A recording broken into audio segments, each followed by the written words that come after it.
Hello everyone, and welcome back to the channel.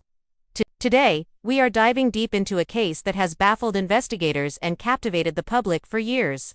The mysterious death of Colleen. At the center of this perplexing story is a woman named Mia, whose life became inextricably linked with the tragedy, turning her from a friend into a prime suspect in a real-life murder mystery. Our story begins in a quiet, unassuming town, the kind of place where everyone knows everyone, and serious crime is almost unheard of.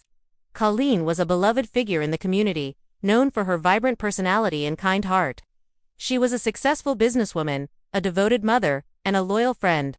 Mia, on the other hand, was seen by many as Colleen's shadow. They had been friends for years, but their relationship was complex, marked by a strange blend of affection and what some described as an undercurrent of jealousy. On a cool autumn evening, the peace of the town was shattered. Colleen was found dead in her beautiful home. At first glance, it seemed like a tragic accident. The scene was clean, almost too clean. There were no obvious signs of a struggle, no forced entry. The initial report suggested she might have fallen, but as investigators began to peel back the layers, a more sinister picture started to emerge. The autopsy report delivered the first bombshell: Colleen hadn't died from a fall. The cause of death was poisoning, a subtle and hard-to-detect substance that had been administered over a period of time. This wasn't an accident. It was a calculated murder. Suddenly, everyone in Colleen's life was under a microscope, and the spotlight quickly settled on her closest confidant, Mia. Why Mia? Well, the investigation soon uncovered a web of secrets that painted a very different picture of her friendship with Colleen. It turned out Mia was in deep financial trouble. She had significant debts and had recently been a beneficiary of a life insurance policy Colleen had taken out. A policy Mia had allegedly encouraged her to increase just months before her death. This immediately raised a red flag for detectives. Was money the motive? As investigators dug deeper, they interviewed friends and family. A pattern of strange behavior from Mia began to surface. Several witnesses recalled Mia making passive-aggressive comments about Colleen's success. She often seemed to downplay Colleen's achievements while simultaneously depending on her generosity. One friend told police that Mia once joked, "I wish I had Colleen's life, even for a day." At the time, it seemed like an innocent remark. In hindsight, it felt chilling. The digital trail also provided crucial clues. Investigators analyzed text messages and emails between the two friends. They found conversations where Mia seemed overly interested in Colleen's health, constantly asking about her diet, her vitamins, and even her minor ailments.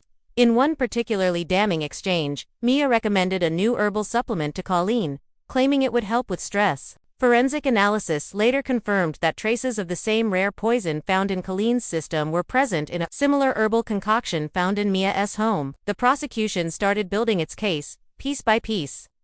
They argued that Mia, driven by jealousy and financial desperation, had slowly and methodically poisoned her friend.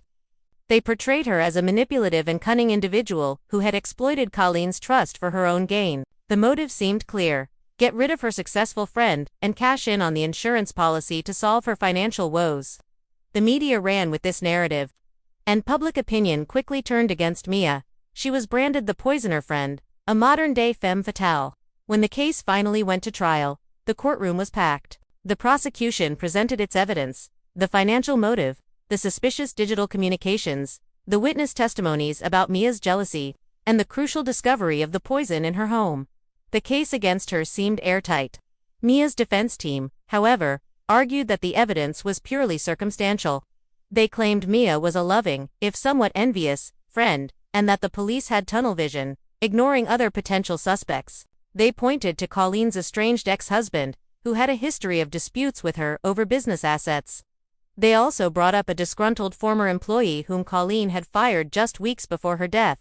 The defense argued that anyone could have had access to Colleen, and a reason to want her gone.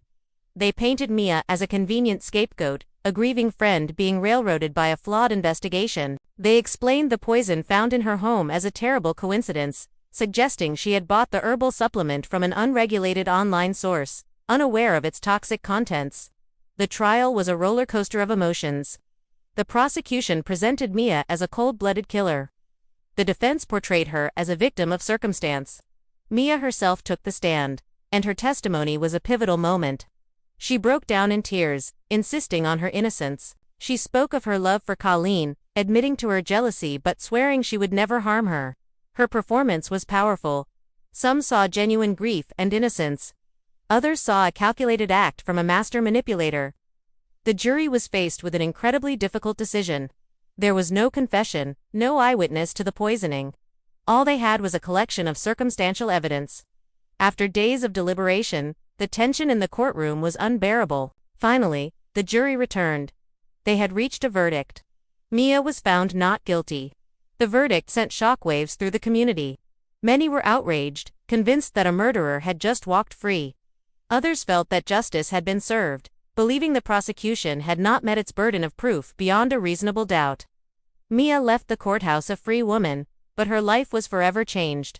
She was acquitted in the eyes of the law, but not in the court of public opinion. So, what is the truth behind Colleen's death? Did Mia get away with murder, cleverly manipulating the system and swaying a jury with a convincing performance? Or was she truly an innocent woman? A grieving friend who was almost wrongfully convicted due to a series of unfortunate coincidences and a biased investigation. The case remains a subject of intense debate. Without a confession or new, definitive evidence, the mystery endures. The official record says MIA is innocent, but the lingering questions and the shadow of doubt have never fully disappeared. It's a sobering reminder that sometimes, the legal system provides an answer, but not always, the truth. And for Colleen's family and friends, the search for closure continues. What do you think happened? Do you believe Mia was guilty, or do you think the real killer is still out there? Let me know your theories in the comments below. This case is a fascinating and tragic puzzle, and it's one that we may never truly solve. Thanks so much for watching. If you found this story compelling, please hit that like button and subscribe to the channel for more deep dives into mysterious cases. We'll see you in the next video.